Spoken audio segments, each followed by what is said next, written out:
cuts through grasslands, breath, cliff edges pierce the sky ahead. You grip the wheel, I trace the path. Rope coils loose, a silent thread. On the cliff, our weights combine. Tie the knot alone, our truth defined. We're tangled ropes, we're breaking free. A common ground, a separate sea. Enough, enough.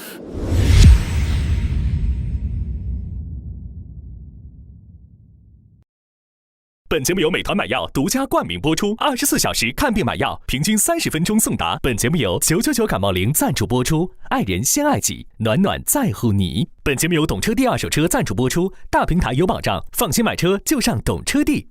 加入芒果 TV 会员，每周4、周5 12点更新，会员抢先48小时看正片 ，SVIP 额外抢先看下集。周3中午12点尊享爱人悄悄话，周6中午12点尊享会员加更版。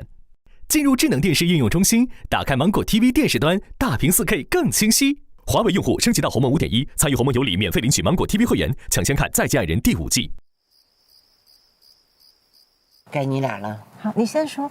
这个我觉得不是畏惧，我觉得其实我有点不开心。因为有一次我送了一个笔给他，他有一个新的工作签约啊，可是我给他的时候，他觉得有点不需要，还有浪费。因为那个笔很贵是吗？有一点点开始吧，所以我觉得有点不开心，这样。就是送礼物没送到人心趴上。我也是一个比较喜欢实用的东西的人，对。你看这个其实没有对错，就是看人，对，看人。好，该你了，大美女。有一年我们就去了夏威夷，那个时候他的最好的朋友的女儿生日，然后其实我不太喜欢很多人的地方，但是我还是去了。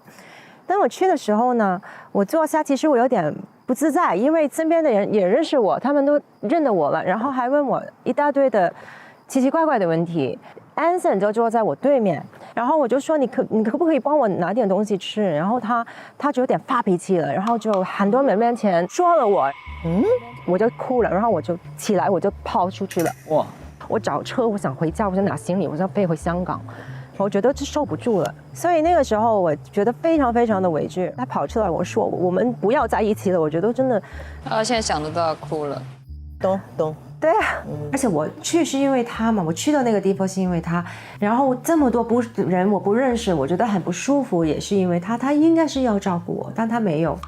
我还是叫他，你可以帮我那个拿点吃的东西，然后他就一个反应很快，没有很大声，他就是小迪嘛，就是那样，就是很不耐烦的那种，就是给我一个很差的态度，但是大家都看见的，而且大家都知道我是谁。我那个时候我真的是觉得很丢脸，这样的跟我说话很不给面子，我完全没有被尊重。为什么？因为有些朋友是认识的，所以我去打招呼，我就叫他坐下来。可能那时候一些我认识的人问他一些问题，他觉得不舒服。然后我就跟他说：“没事吧？跟他们聊天也不是一个什么的大问题。”可是他有些不耐烦吧，还是不喜欢，他就发短信给我，我就走过去，什么事？他说不开心这样，我就跟他说：“能不能大方一点？”这过分了。他就走了，他就很生气了，就跑去餐厅出面，马上，我就当然马上追出去了。还记得那刻，我真的是眼泪飙出来，我就立刻起来走。我不知道他们会怎么想我，但是我就觉得好委屈，因为没人知道我去的感受，我心情，然后我身边只有认识的一个人在我身边，他不管我，而且在这么多人的面前给我这么差的态度。他很生气，非常生气，我不尊重他。第二，我没有坐下来跟他一起，所以这个事情是我很内疚的。你们怎么看？谁更委屈？谁更委屈？这很明显，肯定姐姐更委屈，对，太明显了。我也讨姐姐。姐姐，我想跟你说对不起。又来了。没有下次了。又来了。他最会这一个。又来了。很会认你错。那时候没道歉，还是这次第一次道？他一直都有道歉，只是我听了道歉太多次了，所以没有太大的感受。对。你那种做法哈，也就他还没跑掉。要是换我们这些人，你都不见我们了，我们都不会再见你了。对，知道，很严重，非常严重，对吧？对，我应该捅他的，不应该这样的。我觉得他听到无感了都。你是不是因为别的事情的愤怒，怎么转嫁到这儿来了？没有。像你这么彬彬有礼的，所以咱们认识2个小时。你刚才坐在这儿，我看你第一个举动就是给你女朋友加了一个饺子，对不对？对，全桌就你自己先给他。哎，我说这个孩子很好。在陆家。因为之前我很少做这些事情的。当我们分开，我知道我之前跟他一起有什么做错，所以我思考了，我应该是放他在第一位。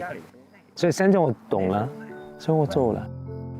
真的吗？实话。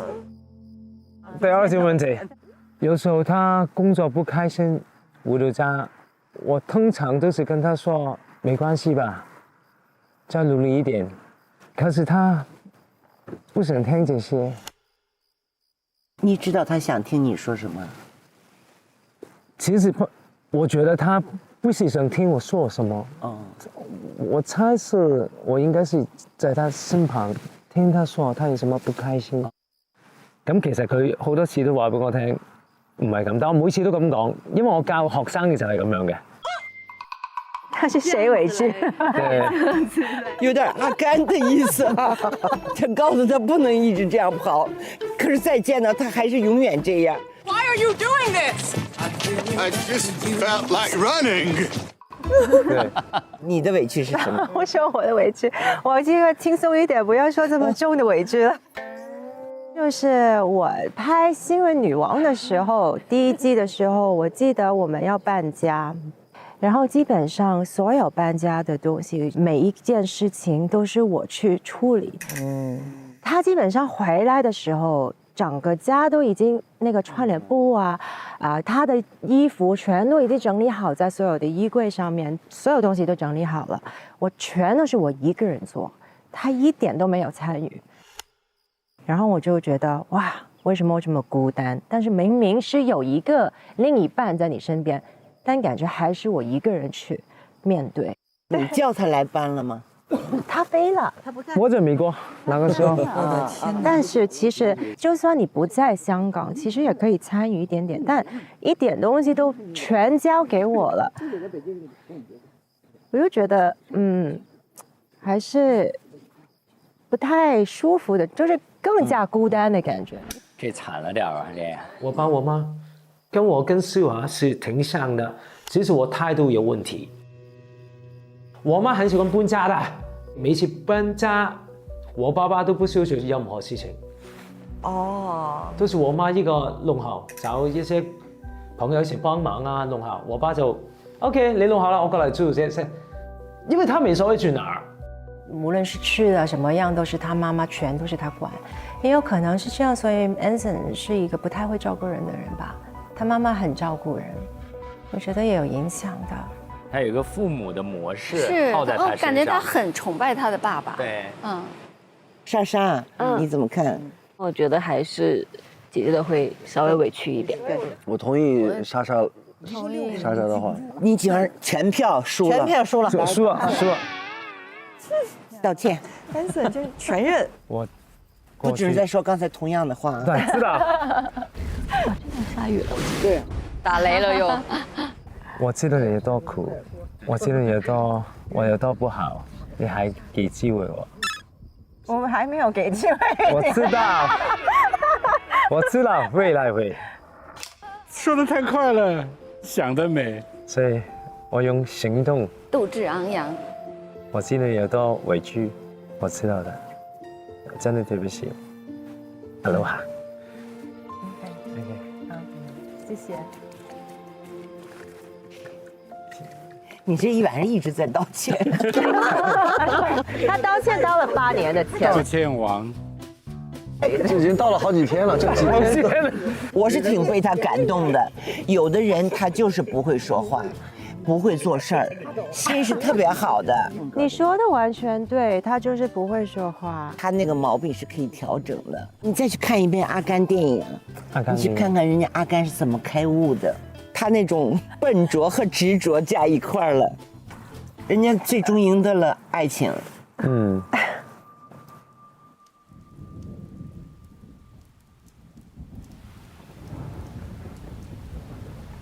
下雨了，泥巴，快打起来！哎，我怎么没觉得呢？下雨了，你戴着帽子，你当然不觉得了，快点，快点，下掉点了。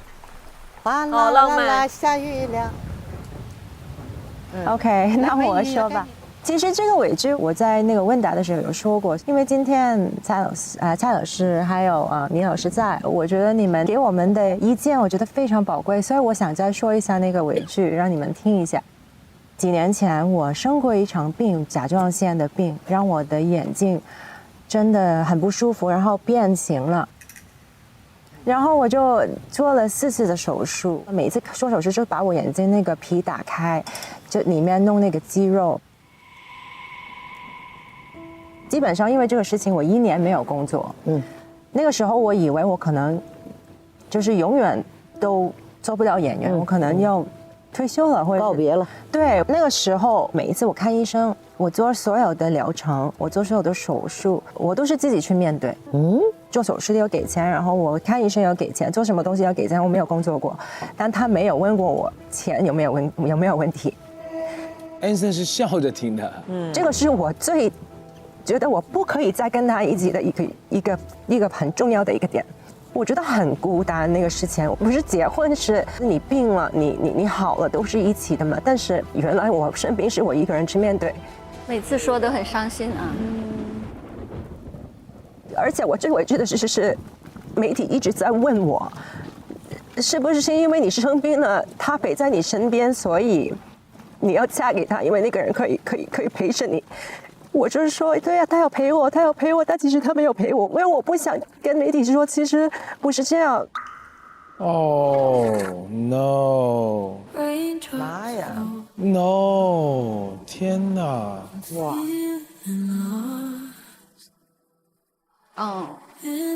公开的还说很多好话，还是在媒體都說他的好話哦。激發我，跟住就覺得好正能量咁樣去面對呢件事。佢唔係呵你嗰啲，佢係激勵你要做呢啲運動，你要食呢啲嘢，你要咁樣，你就會好翻噶啦咁樣咯。咁佢就呢一種嘅擔心咯，咁係反而仲好喎。我覺得當時他也在說服自己啊，但是這個就咽下更多的難受。但我也怪不了他，因為他心是好，你知道他是非常簡單單純的一個人，他沒有想我不開心，他是不懂。所以我也不能夠說很生氣，但是我很心疼。Oh my god！ 這個是我人生最低落的時間，因為我看不到前面的路，我只是每天每個月都在花錢去醫自己，去看病。真的是每一次我說這個我都會哭，我覺得可能是一個心結沒有打開，沒有解開，沒有療好那個事情，所以每次都會很痛。我要是他媽媽丈母娘哈，我堅決不讓我女兒嫁給你。你為什麼要這樣做呢？我想知道，你為什麼不陪他？他工作很忙。不，這個不是借口嘛？這個不是借口。他病了呀，他不生病你可以嗎？你可以不陪他，你知道他不工作就沒有錢，他治病需要錢，你沒給他錢嗎？對呀。OK， 這個是我不對，完全不對。可是那個時候，通常都是他跟我說他有什麼需要。你這麼不了解他，他會說嗎？我不會說。那個時候我應該問他的，所以他每次說這個我都沒話說的。因為他是一個很堅強的人，因為他斷了那個腿，他都不會跟我說，他自己覺得他可以面對，所以他就覺得身邊的人都是這樣，都是這樣的人。啊，這好奇怪啊！都很好強，要強。你怎麼想的？不告訴他？我不想他擔心，我有能力弄好。就他也不想讓你擔心嗎？你覺得？我想得很簡單的，哎，你如果想过没有，你俩要是结婚了，你会把你的钱交给他吗？会，一定会。哦，1秒钟都没等啊！因为我现在跟你说的，就跟我之前跟他不同了嘛。我来是解决问题的嘛。不相信了。哎呀，真难。我觉得你俩的事最难了。他不是不给你钱，这个家伙脑子里没有这个弦儿。啊。其实我觉得姐姐也有问题，就你跟我很像，说我们很好强，不会开口问你要，我就想等着你是不是会来关心我，你是不是能 get 到我的这个点。对。但是往往我们等不到的话，我们就自己苦自己在吃。对。其实我说实话，我不是因为那个病我没有钱，不是。但我觉得，我懂，懂。他应该要在这个时候想到这些，帮你一把。对，他没有问过我需不需要帮忙啊。其实我没有财政的一些，就是比如说我不够钱给医疗，没有。但我有没有担心？我当然会担心，因为如果我没办法再工作，未来在哪呢？钱哪里来的，对吗？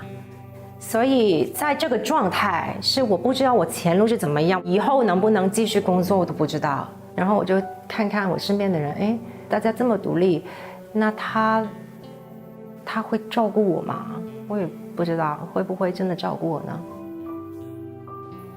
哇，他想不到这里了。你们从一开始他就不会这样吧？这说实话。其实一开始他比较细心一点点。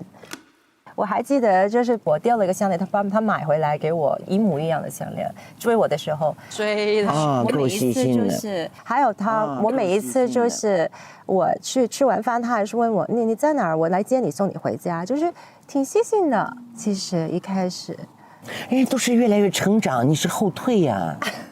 这个奇怪了。他问别人，这个奇怪了。他问谁呢？我知道他很喜欢我，我也知道他每一次说对不起都很真诚。哇，他一直在给诗画撑伞哦，打伞哦。只是每一次都对不起，都是会发生同一样的事情。我没有放上心呢，我放在这里不够。你们俩好多少年？我们8年。8年都没醒悟过来，我的个妈呀！人生有几个8年呢？对，人生都是个8年。有几个8年人生？蔡老师说的太对了，在分开才明白，真的。分开也不是一次了，好几次了。哎呀，这个反射弧也太长了。就当他老师好辛苦啊。对，是的。就今天我在车上也跟二哥聊了这个事儿，因为二哥很在乎诗画姐，然后所以他每次诗画姐有一些小情绪或者是要求的时候，他会马上就说是，对不起 ，sorry。大家都发现了，是马上门口答应，就是这种真的已经成为他的肌肉记忆，所以他不会那么的在乎。哇，每个人看别人都清楚。在我看来，二哥，你的点是什么？就是不要那么不加思索的答应。对，这个就是我的问题了。哦，又不加思索的答应了。他对别人也是这样。因为有些时候你说完 yes 之后，你可能会不记得了，你忘记了。我的建议就是说，你下次说 sorry 的时候，答应的时候，你合计，你能做到的你再答应，你做不到的不要乱答应，这样子答应这个事情本身才有意义。他说的这个特别关键，你做不到的不如沉默，这样让他心里更舒服，而且从内心啊，这也是尊重。这跟他们吵有另外的接近，就是不尊重别人。你能做到的事儿，你就是不去做，你不重要，重要的这个人就跑了，他应该以后是你的中心。那才最重要。明白。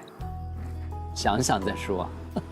我觉得今天他比较压力更大，这个事情也是肯定是一个死罪，这是一个非常严重的一个罪。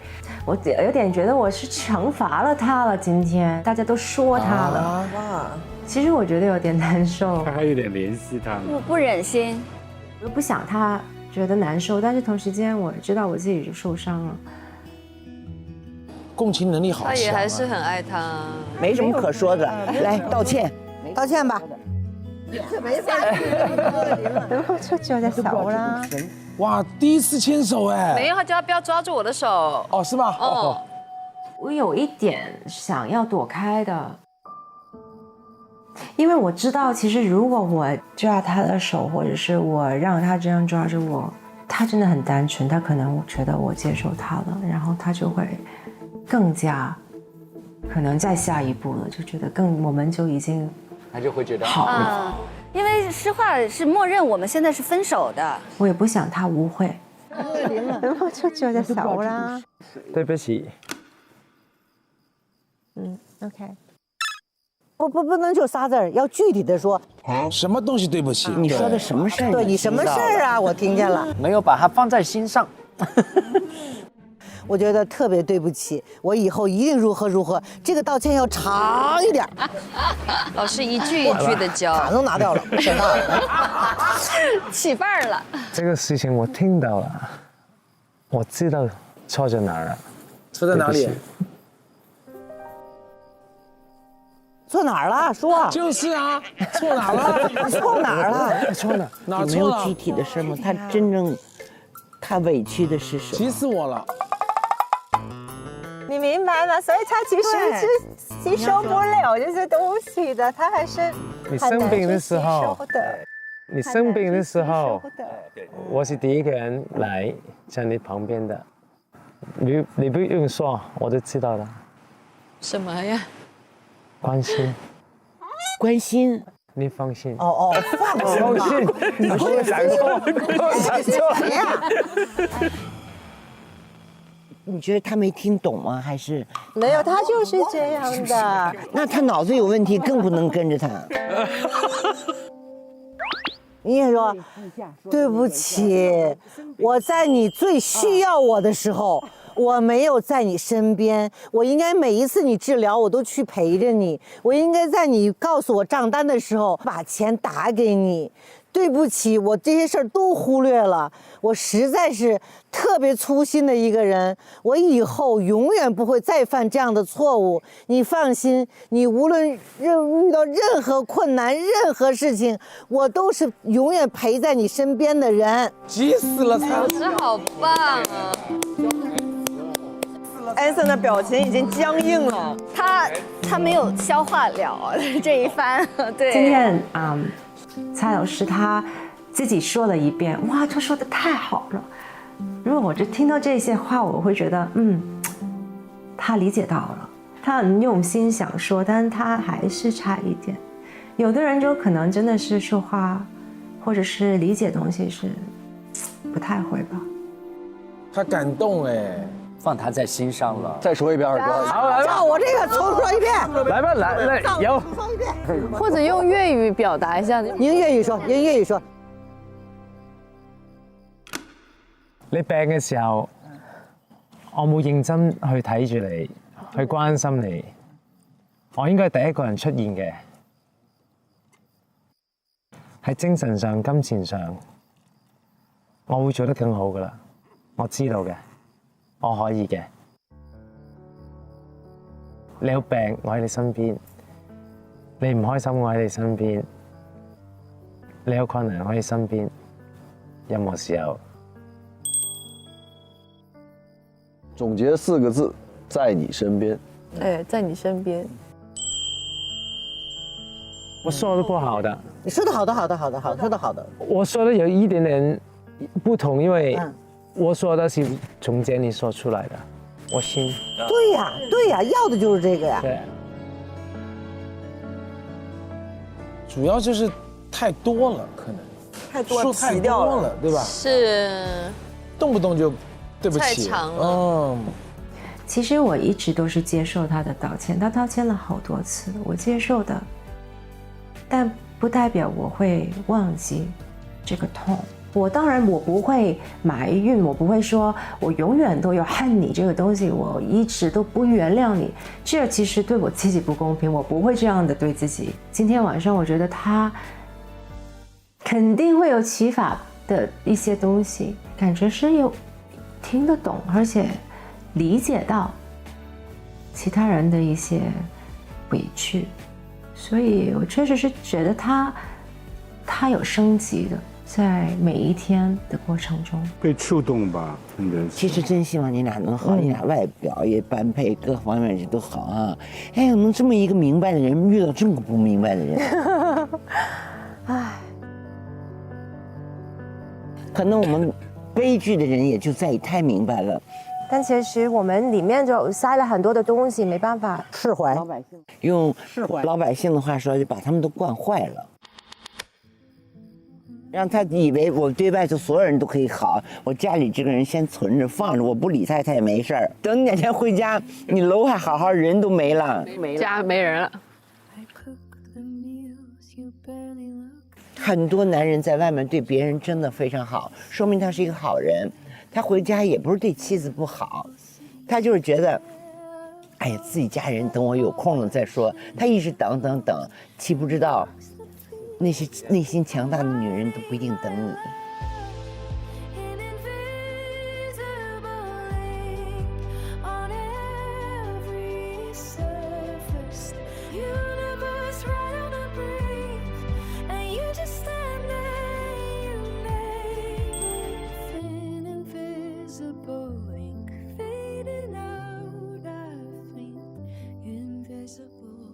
本节目由美团买药独家冠名播出，24小时看病买药，平均30分钟送达。本节目由999感冒灵赞助播出，爱人先爱己，暖暖在乎你。本节目由懂车帝二手车赞助播出，大平台有保障，放心买车就上懂车帝。本节目由华莱士赞助播出，全鸡汉堡就是配，爱人共享好滋味。本节目由双晶赞助播出，儿童补钙有高招，双晶钙锌小金条。明天再聊，明天再见。好的，谢谢你们，谢谢两位老师，谢谢。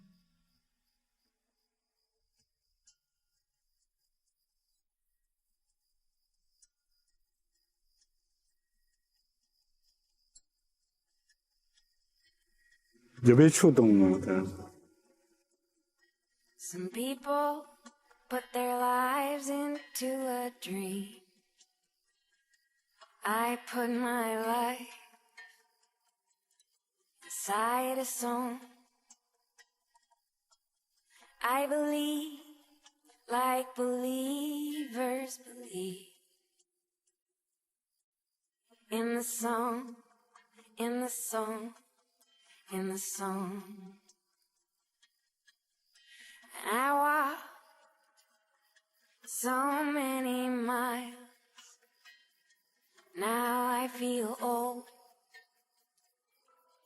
though I'm young. Always searching for happy on the other side. A wave turning water into wine. And I've burnt all the bridges I can burn.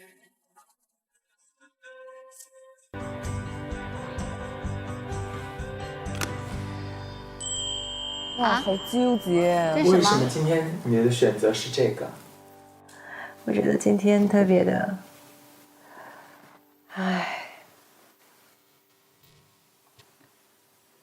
就是很乱，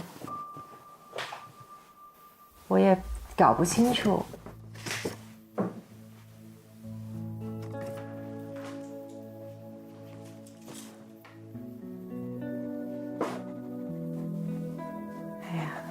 也搞不清楚今天。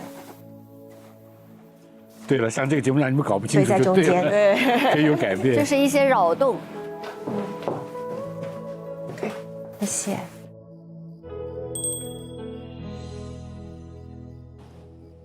奥利和田，哇，真的是。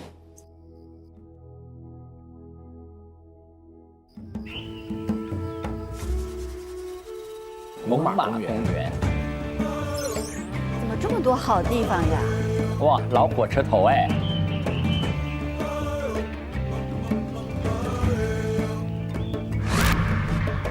哇，猛犸象，举个象牙都是爱你的形状。弟兄，昨天坐中间这个高高的这个是李老师还是蔡老师？高高的是倪老师。OK，锅子小一点的。是蔡老师。OK， 这个是莎莎旁边的嘛。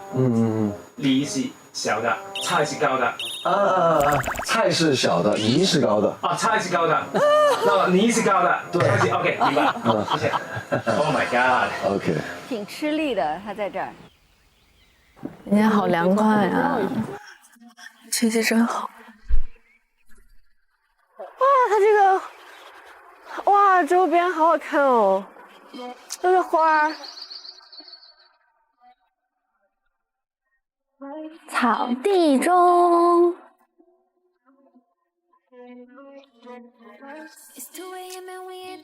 哎，是不是有喝的呀？有点喝的吧。哇哇，好功夫！人家双枪，你双胡。双胡。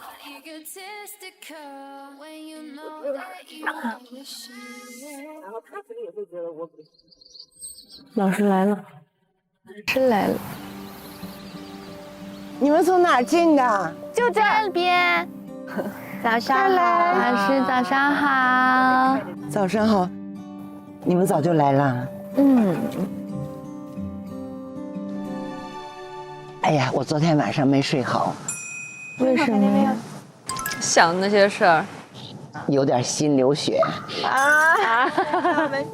知道为谁吗？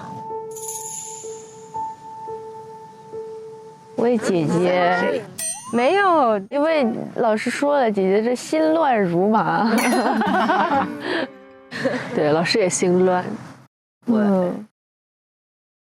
我就是着急，我没睡好，就是因为不知道怎么帮你们。哎，真好，大姨太好了，大姨。比如说美妍，我很心疼你。你昨天那个样子哈，你看着他的眼睛，他看着你的眼睛，那种清澈的把对方给吃进眼里的那种光，特别打动我。表达的太好了。尽管你指责他，你也是。倪老师，你要知道前提，她老公是她的天才。本来就喜欢的那个类型，你很爱他，我觉得他也特别爱你。是的。你让我流血，就是因为你俩爱，要是不爱哈，有孩子也可以分手。你不然你20多岁，你挺到90岁。你还得挺70年，因为你们有爱，这是我最让我心里流血的地方。我们所有人都能感受到他们很爱，但是因为他们2个人太多的累积的东西，然后他们不只是T松在说他们2个互相说，互相叠加，然后他就很平静的，但是他的嘴说的东西也会扎他，扎的很厉害，扎的很T松就爆的那种感觉，我为什么就是他控制不了了。他们2个就是一直2边都不停，他们2个都要怼，所以就。你觉得他们是不是还小，意识不到这种扎透了就是破灭了？没有赢家，真的。讲得真好。对。姐姐说了，没有赢家。你们俩的爱可以用到正地方，现在光这些爱都快被你们打光了，爱是能够伤没了的。是的。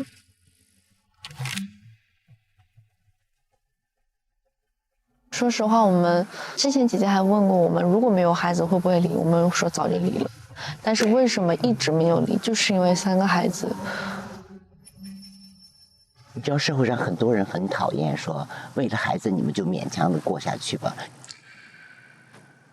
因为每个人是对自己生命的个体都应该是公平的。母亲、父亲都是一个独立的生命个体，说为了孩子牺牲我的幸福，很多人是很反对的。对。对。但是你们这个哈，我不光是因为你们有3个孩子，你俩都一身臭毛病，还一直都特别相爱。有爱就有解救，所以就特别想找到方法。咱先说哈，你有信心改变你们俩的这个夫妻相处的方法吗？你有没有信心？我之前就是总说觉得是他不尊重我，他怎么样，想要改变他。昨天老师们也说了，就是互相尊重嘛，我才意识到原来我自己身上也有这种问题。那我改变自己，那比改变他要轻松多了。一个是我年纪比他小一点，我没有他那么的定成型，然后他的情绪走得很快，很快的，他没有能够停下来暂停一下下的瞬间，因为他太快了。但是我还稍微慢一点点。悟性挺高的呢。看了我说孩子，我说你真聪明，而且你的聪明啊，小小的啊，你先开始改变你自己，因为你年轻，这个话太了不得了，孩子，你知道吧？我们20几岁说不出你这样的话，20几岁满眼都是别人错，我没有错。李老师太会夸人了，太棒了。倪萍老师真的是鞭辟入里。你先做出改变，我不相信他是个木头艺术家，有的时候会被对方感染。你怒他更怒，你柔软下来，他可能被你柔软。有的人可能就是这样子。梁松冲你发火，可以什么话都不说，就扭头就走了，他不会追着你骂。好，就算追着你骂，你继续往前，那他就不是人了。之前都是我追着他，我就在说，我总想着说，你别走，把问题说完，咱们说完。这是一个特别傻的做法。体力好啊，他。你越追他越跑，恐惧。对呀。你觉得你具体的说，你想让严嵩改变什么？你给我们拿出方案来。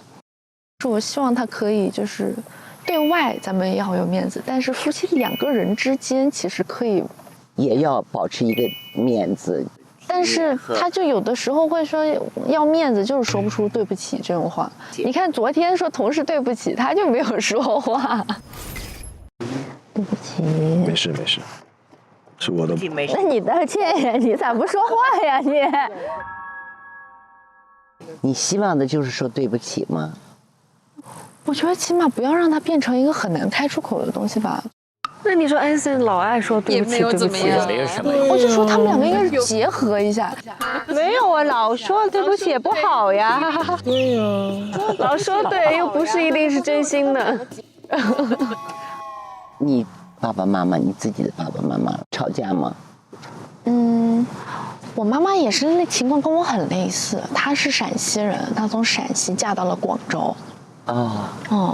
然后她也是除了我爸爸，当时什么都没有，然后她把我看得特别重，她觉得我在这个城市只有你是真的跟我有连结的。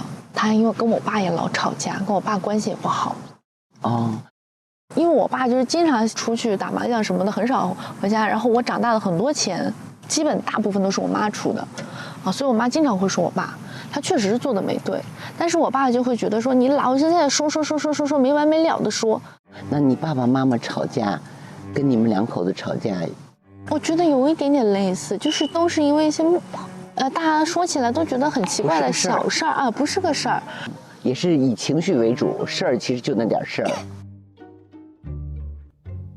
你要成长，孩子，因为你是一个母亲，你要成为榜样。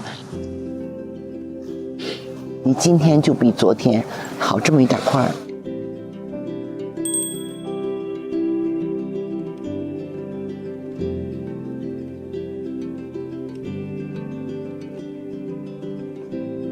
你现在觉得你很清晰你未来的路吗？说实话，我现在觉得，首先我就是独惯了，独立的。就是我身边的人会有2种声音，有的人就会说，哇，你这样子我早就过不下去了；有的人就会说，哎呀，也还行吧，你就凑合过吧，孩子都这么大了。我曾经会顾及家里人怎么想，孩子怎么想，那我就凑合过吧，我就平平淡淡的，就像一个人一样这样子过，完全没有情绪价值。都是因为以工作为主。一个人说我因为工作而没有时间生活，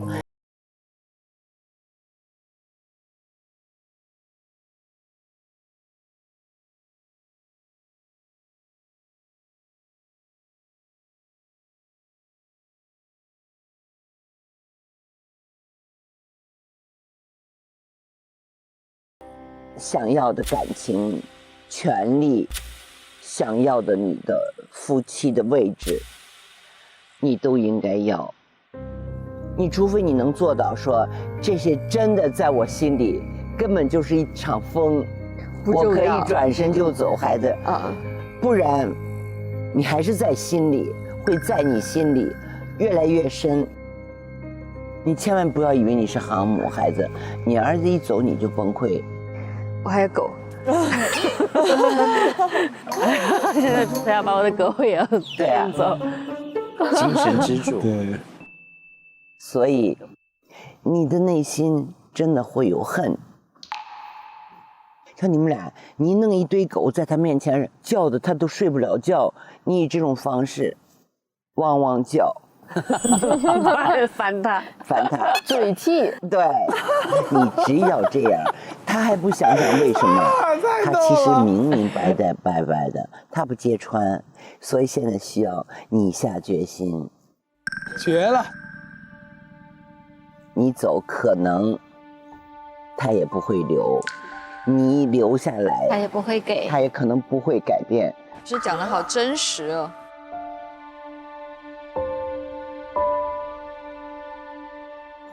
说实话，我一直在想，我有个宝贝儿子，儿子肯定是希望爸爸妈妈都在一起的。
女人有时候强大是个优点，但是变得，就像你昨天说你那问题哈，你自己都特明白，你什么都能干，你还需要谁吗？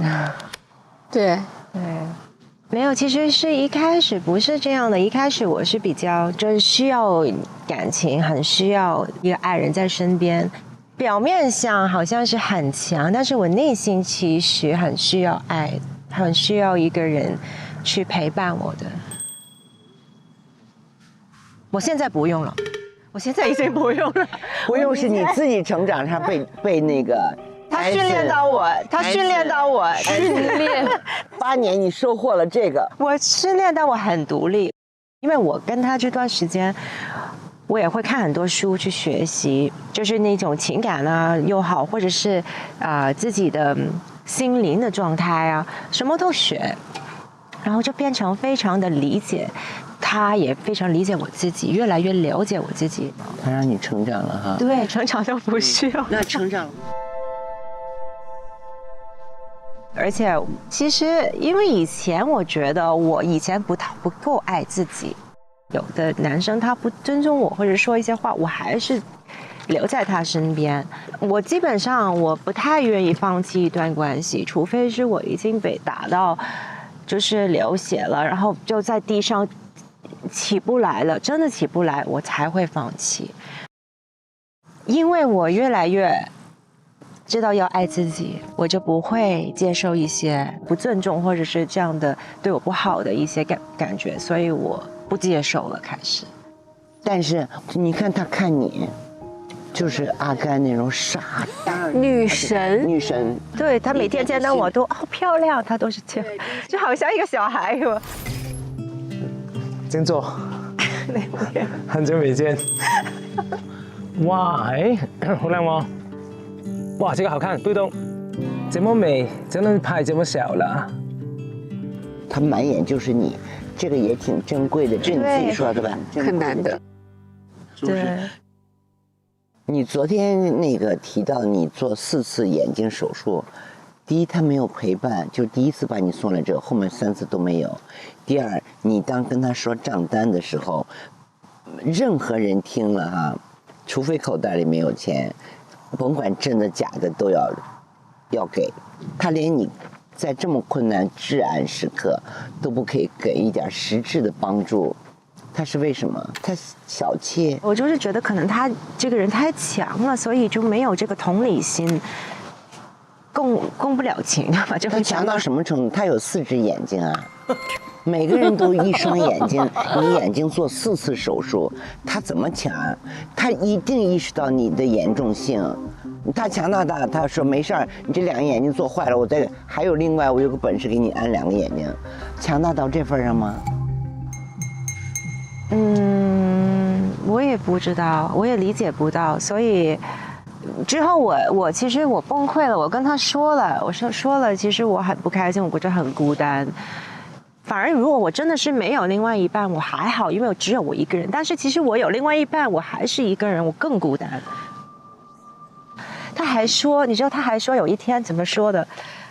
我们躺在床上呢，就是我看书，然后他在看手机，他说：“哎，圣诞节来了，我有个礼物想送给你，圣诞节。”好，他很开心，就是很兴奋，你知道吗？然后他也忍不住了，他是很小朋友，忍不住要告诉我了。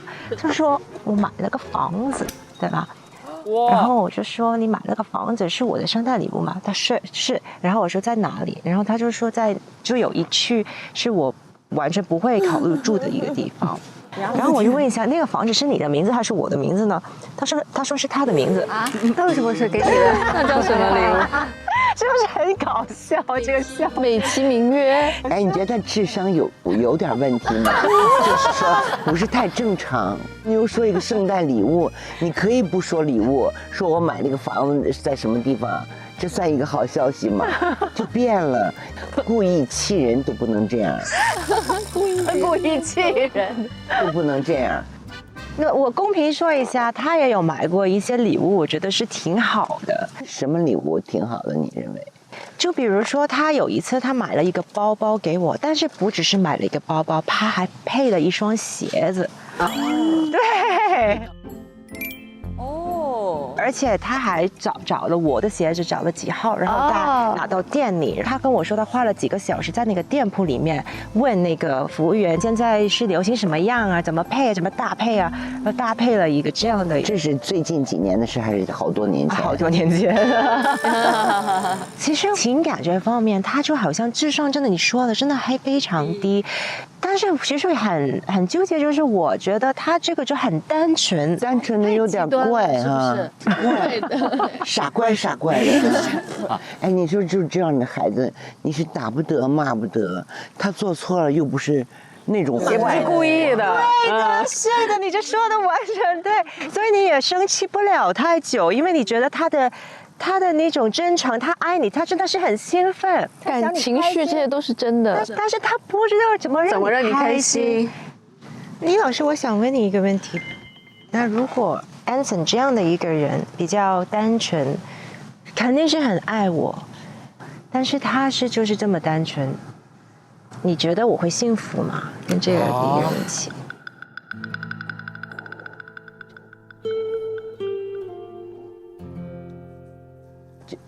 我对你我对你不是很了解哈，就去这2天的了解，表面的了解以及你的谈吐，我觉得你会很不幸福。这么聊天呢？因为你是一个内心需求量特别，精神大于实质的女人。精神需求，对，你可以钱少一点，但是你精神富足，可以带着你飞翔的那个精神飞翔的那个人，大概不会幸福，而且会很不幸福。很不幸福。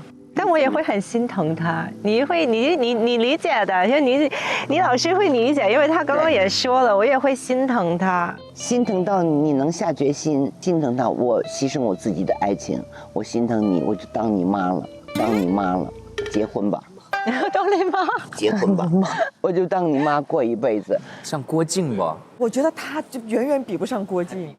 因为智商高的女人精神需求都特别大，这是悲剧，是真的是悲剧。所以你完全完美，可不可能降低一点标准？是放过自己。是明白。不然，自己先摧毁自己。是的。所以我看到他一些点，我就觉得哇，这个人挺好的，而且他专注他的工作的那种专注度。对，男人有视野，很有魅力。对，我就觉得他，尤其他做运动的时候非常有魅力。你每当没有信心的时候，就想他这些事情，不是想跟着他一起上他的健身房待一天，去看他运动，崇拜一下他。你崇拜，慢慢这个东西要多了的话，你就会看得上他。你现在有点看不上他。哎呀，你太厉害了，你老师你太厉害了，真的，你什么都看透了。对啊，我在这出了很多馊主意。哎，我下午能见到他们。你感受一下他的智商吧。不是，我除了感受之外，你们从心底里告诉我，就是说你们的愿望是什么，然后我好追着看看他能不能做到。哇，好棒！他像一个阿拉丁神灯一样。许愿池，神仙大姨。我先说吧，我其实希望他可以打开他这个壳。我觉得你没有感受，他其实有个壳，看看能不能让他打开一下自己的一些内心。你就想知道这个壳能不能打开吗？我其实想你看看他那个壳能不能打开，不是问他。明白，你的诉求是这样，你呢？也是希望他不要那么，他甚至都不是自我，我觉得他有点自大自负了，就是我觉得他可以把自己降下来一点点，然后少说点难听话。明白。咱们就这样。谢谢老师。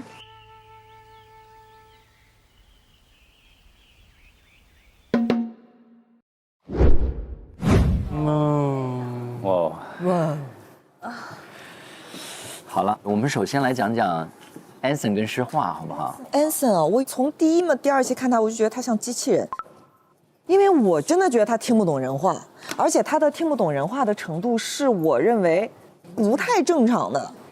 我觉得他是完全听不懂任何潜台词的，甚至如果那个话长一点，他也是都费劲。而且他有一个固定的回答模式。对，我错的，这个是我不对的，我很内疚的，以后不会的，以后会改的。他感觉是一个固定的回答模式，以及他不认为这个是不合理的，以及包括诗画动手术这个，我觉得任何一个人知道诗画，一个人做手术我做了4次，都会说需不需要陪一下你？对，你也会觉得心有不忍吧？他就是连基本的这些人之常情他都没有概念吗？包括他爸爸跟他说，做好人要买单，他就牢牢的记住了。买单很重要。还有搬家不要管。对，不管什么单我都要买，以及我妈妈搬家，我妈妈操持，所以是我不需要动。他好像只有一个单一的学习模式。他是一个复刻爸爸的模式。复刻，对。我觉得他的思路里，诗画去做手术，觉得我已经第一次好像陪他去的。后来医生都在那儿，医院条件很好，我去了根本帮不到你什么。对，我觉得他的判断模式好像就不是我们一般人用的这些思维不一样，是做了些眼睛手术，他眼睛是不是会盖住什么？他怎么出来呢？还是说他有没有住院？那他住院，你还是在家里面睡得着吗？这是我很不能理解的这事情。我不知道我说的对不对啊？我有一个非常大胆的以及不负责任的猜测，这个可能要问阿春，就他会不会是那种社会化程度比较高的？比如说阿斯伯格之类的，当然这个只是我个人非常不负责任的这个猜测啊。阿斯伯格就是自闭症的其中的一种，大概的它的模样，我们可以参考那个《生活大爆炸》里面的 Sheldon。Fine. What do you want me to do? Smile. 他就是一个高功能的自闭症阿斯伯格患者。Papi 刚才说的那个很对，他其中的一个典型的表现就是他听不懂潜台词。如果你讽刺，他听不出来这个里面有讽刺，就是你在说你好，那好你好，然后我就走开，这个是一个最常见的帮助人们判断的一个症状，但是他们各有不同，他有非常严重的就是完全没有社会功能的，没有办法跟人交流的。不过心理咨询师、精神科医生都有一个金水法条，就是你不能远程的、未经允许的去诊断他。我就啥也不懂啊，乱说啊！我觉得他是社会化程度很高的，然后他阿斯伯格症状又是很轻的，他还是社会功能是强的，但是社交上，也许工作社交跟这个一般的泛的社交还是不一样的，因为工作有很具体的任务。对，不是说他一定是，我们不能这样说，但是他确实有一些符合这种猜测的地方。所以我觉得倪萍老师说他阿甘我觉得好妙他用一个电影人物把这个事情化解掉了。我也是推测啊，我觉得 Anson 比我们想的复杂一点。他的这个不是他自己不自在和施华的关系不自在，这是肯定的。第一集的时候，好像施华讲了他希望什么样的女性，就是说要漂亮的，又要有事业的，还要温柔的。所以他跟施华发生冲突的时候呢，他有一点觉得施华没有那么温柔，他就觉得我朋友在这儿可能问了一些问题，你不舒服，那你就在这个场合你给一点面子啊，对不对？结果他发现施华不是这样的人，所以他在那时候也是不是没有那么主动积极性了？他要一个不可能的，就是又有事业，又漂亮，又传统的温顺，是一个三角不可能三角，对不对？但是反过来说，施华他也遇到一个不可能三角，可靠忠诚的男生，有事业，还要情感细腻。他们俩都是既要又要，是吧？对，在这个意义上，他们其实都要同时具备3种，然后呢，他们都具备了2种。我觉得就是施华眼中看到的 Anson 跟别人看到 Anson 好像是不一样的，没有陪他去弄眼睛看医生，然后在派对上面又对他好像是甩脸，可是别人看到都觉得哇，他对施华很好，买单给他做面子什么的，所以。倪萍老师还是第一个发现他夹饺子给是，然后最后施华想要请倪萍老师问，可不可以请他打开这个壳？所以他是不是他自己本身也真的不了解这个男人呢？对，他不自在，所以有一个壳。我刚才看，我觉得施华现在对 Anson 有一种可怜，对吧？就是很心疼又可怜，然后就觉得又舍不得。就是比如说，很多人在说他的时候，然后他就马上会帮他说一句话，就是说，哎呦，他很简单，他是单纯的。包括 Anson 中间拉他手，他是僵硬的手。他说：“你不要拉我的手。”他说他怕 Anson 误会。你说一般人会误会吗？就你拉一下手，你就认为咱俩又好了。一般人不会，说明他知道 Anson 一旦误会了之后就会受伤，对，就会全情投入了又。但是他们分了几次了，没有分成，就觉得是有另外的吸引力。对，要不然他不会这么纠结。在这么多次的关系反复当中。所以你想这么多年啊，他就是有时候成了一个习惯，就很难去撕掉的。我的感受其实就是，Anson 好像没有那么爱施华。我不觉得他是个爱，因为什么？因为他没有委屈。他在给他讲说你有什么委屈的时候，他竟然没有一个委屈是打动我的。我怎么觉得是施华不够爱 Anson 呢？就是看到他们两个人相处的时候，包括诗画的一些委屈、难受或者很纠结的那种不舍。其实我并不觉得他是不舍感情，我觉得他是不舍一种习惯。但是倪萍老师在问他你看不看得上他的时候，对，然后突然一下诗画就说你太厉害，太厉害了，太了解我了。那他为什么会有这个反应？而且他对倪萍老师讲的每一句话，每一个认同，所以我就会觉得他们俩的需求到底是一个什么样的？是爱的需求，还是说其实只是一个互相填补的需求？我觉得诗画特别在意，他每一次聊到 Anson 最大声的那一句话就是我特别相信他非常的爱我，眼里只有我，他不会背叛我。我就觉得这个是他的就是最看重的，对，最认同的一点，对，认同点，对以前创伤的一个回应。对，有的时候这也不一定是对的，就是你为了克服过去一个创伤，过度的要求了另外一个安全感啊。对，我就想，可能在他们的关系里面，那个Anson绝对不会背叛，对那个时候的诗画来说。安全就是爱，对。那对有的人来说，这个人特别的会做饭，我就会感到爱；或者是对有的人来说，生理性的吸引就是爱。在这一点上，他吸引到了他，他就跟安森在一起了。当我有资源，我有需要，我也受过伤，然后今天呢，这样的一个不会伤害我的人，就是我的良配。我怎么才能知道他不会伤害我呢？就是我能看出来这个人他没有能力伤害我。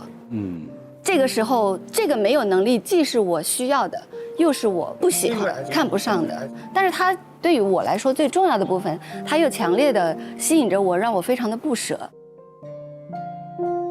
关于看不看得上这个问题，那其实有没有亲密关系当中或者婚姻关系当中，其实真的有存在，总会有一些点，或者是看得顺眼，或者是看不顺眼。理想的状态不应该出现，但是其实实际上都会有那种时刻，就是看不上、看得上。你在做这个判断的时候，你已经站在这个关系的外部了，说明那时候比较冷静，在做判断了。在诗画这个例子里，他非常看重一个人能不能懂得你。就看见和懂得是两个层次的，既看见又懂得，这个对他来说很重的指标，他不达标，他就是有点看不上，就有一个壳，怎么也击不破。对。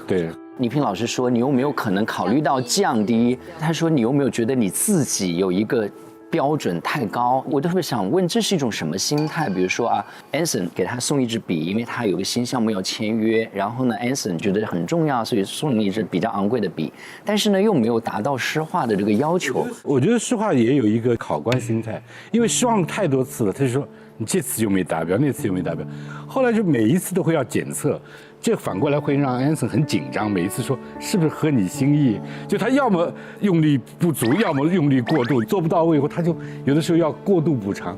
我觉得他们两个关系里面都有紧张性的。如果真的安森改变了，有几次好的体验，他那个标准会放得很松的。但这次没买好就没买好。也是。就我有一个问题，就是如果你们的另外一半送你礼物，但是你是很不喜欢的，你真的就会很直接的泼他冷水，说我不喜欢这支笔，为什么要送我这个？我真的收到过笔，在反正好几年前了，我生日吧，然后我老公给我送了一支很昂贵的笔，一样的，那个牌子我都不认识。我说这笔多少钱？跟我报了个数，我说 why？ 他说我是觉得你。万一以后要签点什么合同啊？哎，都是一样的。我当时真的非常之震惊。所以后来望期运出来了呀，你后来签很多个，说不定就是这支笔。哦，谢谢他，谢谢他。但我当时也感谢他，我说哇，这支笔太好了，我说这个笔我肯定供着。至少是先情绪价值提供上。对，我觉得情绪价值要先给好，你才有下一次更好的。你另一半有没有送过你的无语的礼物？对，无语的礼物。没有哎，我情绪价值给很满的，因为我觉得这是一种互相，而且这也是一种情趣，就是跟他出去的时候一定会拿出来用。好棒，那很好啊。我今天看一本书啊，它里面有一个观点，我觉得蛮有意思的。它其实讲的是说，我们每一个人都会羡慕别人，他羡慕别人的原因是因为那些东西是你想要的。但是他说，你有没有想过一件事情，就是如果他身上还有一些不好的，也同样给你的时候，你就会发现说，那个好的我也不要了，我觉得我自己挺好的。对，就是这个跟爱情也是一样，就是我觉得你如果喜欢一个人，你没有办法只拿走他你喜欢的部分，好的部分，坏的部分也请你一样拿走。不，这就是爱。对，在讲，人家说爱一个人就是他爱他的指标的总体，不是，爱一个人是爱他所有指标的非常复杂的混合，是已经加上了他跟你相处的历史，是的，他的所谓不可替代性就在这里边。所以我是觉得诗画爱 Anson， 就是如果只爱他是对我是专一的，不会背叛我的，太危险了，因为他的抓手就只有一个，抓住他的点只有那一个。我就很担心这个考官心态，他就一直在比较曾经别人对我是怎么样的。我想李诗画他可能还没有准备好，他可能得面对一个有缺陷的生活。这个生活要么是失去一个非常喜欢他的人，一个是跟他一起生活，但是你会不断失望。就这两个呢，他还没有想好我要不要选一个，所以他在不断的摇摆。但是这种摇摆呢，就是一种稳定，他要保持这种稳定到一段时间，就是摇摆状态的长久化。这一段时间其实他也是在为做下一个决定做准备，但是这个准备呢，他不能像西非回宫一样那么的干脆，然后有一个那么重大的仪式，它是慢慢来的。这个慢慢来就是刘庆老师说的这个考官心态，是我在积累我朝向某一个决心的原因。有积分增长了就好。这个积分够了，我就往那边走。有的时候会碰到那种情况，其实他一直在这个婚姻里面很痛苦，但是呢，好像也没有一个好的理由去分手。比如说对方出轨了，一方面当然非常的痛苦，但是另一方面其实也有松一口气。我觉得诗画现在此时此刻，他在这个跷跷板上，你在这头加一点，我就到那头就添一点。是。你记得倪萍老师说下午还会跟男生见面，我来帮你们传递这话，所以倪老师跟蔡老师太牛了啊，太期待了，对吧？而且今天我们讨论的是非常实在的一个金钱，然后这个钱其实本身意义上呢不仅仅是钱，对，在婚姻关系、亲密关系当中，它其实非常像一面放大镜，是的，是的，能够投射出非常多的问题来，所以呢，期待一下之后会发生什么精彩的故事了，好不好？再见容易，再见很难，我们下周再见，继续为大家催更，谢谢大家。拜。老环姐，小浪漫真的。那么我们这一章就是要描述你的另一半了。好像菲律宾的那种人。什么奔？菲律宾呢？官人谁？没笑的。没笑。在挠头。款子。款子，这个为难老师了。这个画家也是猜口音大师了。他眼睛真的很杀我。我老婆最喜欢我的嘴巴，她说我嘴唇很厚的。性感的厚嘴唇，打99分。哇，厉害！那1分去哪了？够了。他真的是他的天才。经常吵架的朋友一定都知道，已经没有什么道理可讲。画风怎么变了？急转直下。他也是个病人，在我看来，我又怎么能怪一个病人呢？好的一面他好像都不记得了，在他说出这些话的时候，这很伤人。你怎么每到关键时刻就掉链子呢？你太自我，你现在靠着你帅牛，这个是就害了你了。认识你的人都会看不起你。好一针见血，倪老师，掌声！哎，我们今天是可以看画。谁来的？你心里是这样的。这一家4口是谁？就完全4个人。梁松对自己的这个帅气，那真的是自信到不行。其实二哥有偷偷瞒着你，他没有告诉你的情况下。超纲了！如果我们没有上这个节目，我一世都不会知道这个事情。搞什么鬼啊？他是不是？什么意思啊？他怎么一下子自己把自己都说生气了？因为你没有带病嘛。哇！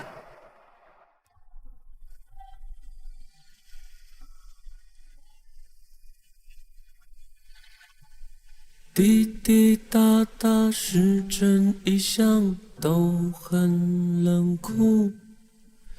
最初我们结束这相处，而我此刻却拿不住你眼泪的去处，就尴尬说出要不我们再处一处。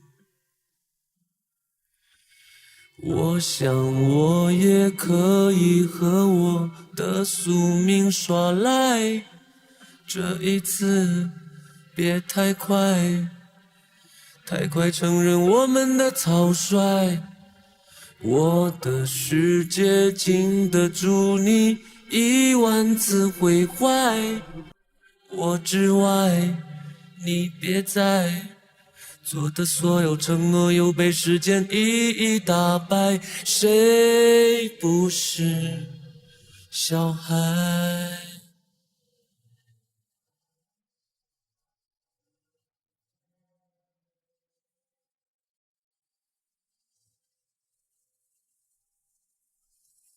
我想我也可以和我的宿命耍赖，这一次别太快，太快承认我们的草率。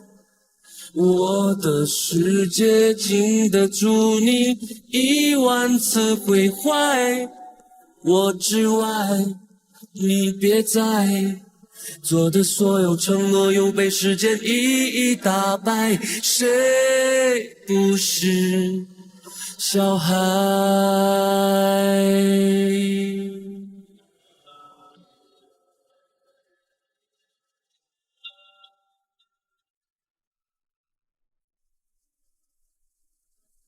小孩。